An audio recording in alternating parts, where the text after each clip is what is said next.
Psalms 90:12. Sino may alam? Teach us to number our days, O Lord, so that we may gain a heart of wisdom. Tagalogin po natin. Sana nakikinig kayo. Nakikinig ba kayo? Turuan niyo po kami, Panginoon, na bilangin ang aming mga araw upang matuto kaming mamuhay ng may karunungan. Alam niyo po ba na napakahalaga ng numero? Numbers are important. 72 days na lang po at eleksyon na. Ano po ibig sabihin nun? 72 days lang po. Senador na kaming lahat. Kung tutulungan niyo po kami. Alam niyo kung bakit importante yon? Alam niyo po kung bakit importante yung 72 days? Dahil in 93 days, June 2 na. Alam niyo po ba yung June 2? Sisimulan na daw po ang impeachment kay VP Sara.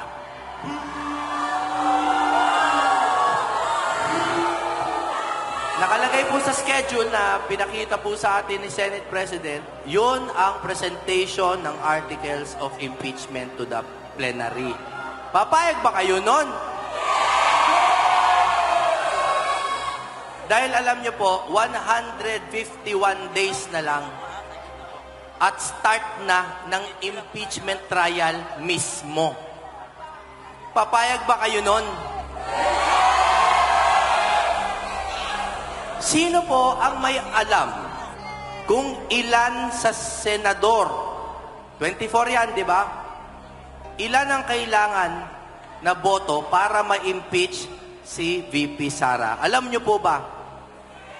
2/3. Ano po ang 2/3 ng 24? 16. Tama, 16. Ilan po ang natira sa 24 minus 16?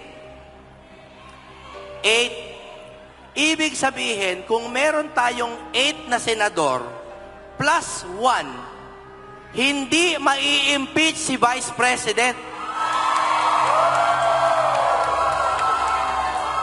Ilan po ba ang senador ng PDP laban?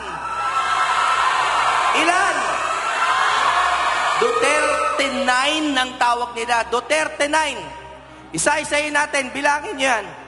Jimmy Bondoc. Bato de la Rosa. Bongo. J.B. Hinlo. Raul Lambino. Rodante Marcoleta. Pastor Kibuloy. Attorney Vic Rodriguez. Philip Ipe, Mr. Epektibo, Salvador. 9 lang po ang kailangan natin para itigil ang pinakamalaki na injustice na gagawin sa atin ng Kongreso. Papayag ba kayo na 32 million ang botante ni VP Sara?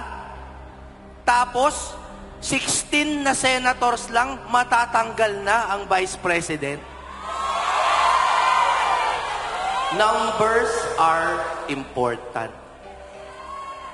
Teach us to number our days, O Lord. Bilangin po natin. At sa loob po ng 72 days, ano po ba ang pwede niyong gawin para matulungan kaming manalo? Ipagdasal niyo po kami ng 72 days. 72 days po, maaari po ba tayong manalangin bilang isang katawan upang matigil na tong kabulastugan na ginagawa ng sarili nating pamahalaan sa atin? Pagdasal niyo po kami. Bago ho ako kumanta, kakanta ba ako? Sige. Alam niyo po, bago ako kumanta, marami po nagtatanong sa akin kung ano po ba yung mga bala kong ihain na mga panukalang batas. Noong una po, napakadami kong pangarap. Pero ngayon, natuklasan ko po, ang pinakamahalagang batas ay ang budget, ang General Appropriations Act. Naiintindihan po ba nating lahat yan, yung batas na yan? Okay.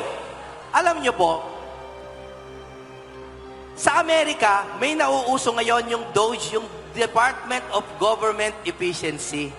Gusto nyo bang mapunta dito sa Pilipinas yan?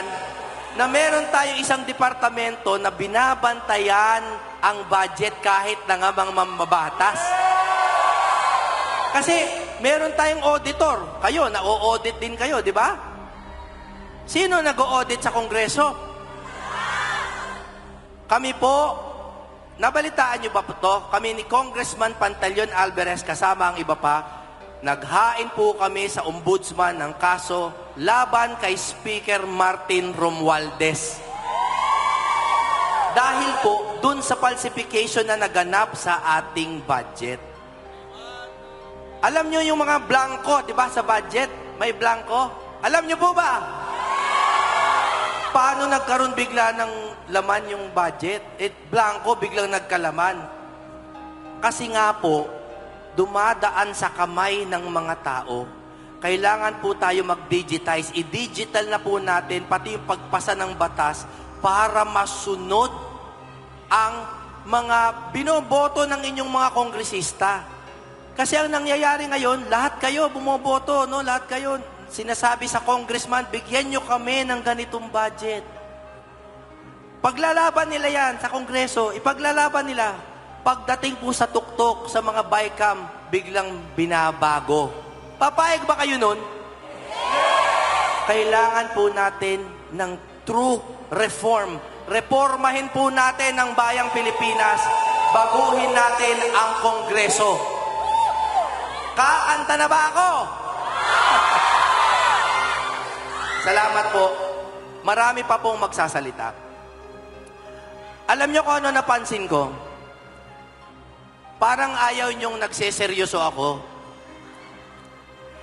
Kasi po, napakahirap naman talaga dahil buong buhay ko, nasanay po ako na pinaliligaya ko lang kayo, kayong taong bayan. Sana po, bigyan nyo akong pagkakataon na bukod sa awitan kayo, gusto ko rin pong makita. Yung 50 years old na po ako, alam ko hindi ako mukhang 50. Alam ko mukhang 49 lang ako. Alam ko. Pero birthday ko bukas. Joke lang. Sa Mayo pa, sa Mayo. Pagdating po ng susunod kong birthday, senador na po kami.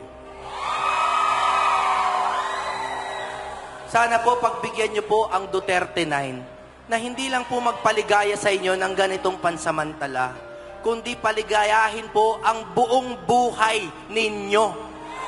Yung mga tulay ninyo, mga eskwelahan ninyo, yung mga bahay ninyo, sana po tulungan nyo kaming tulungan kayo.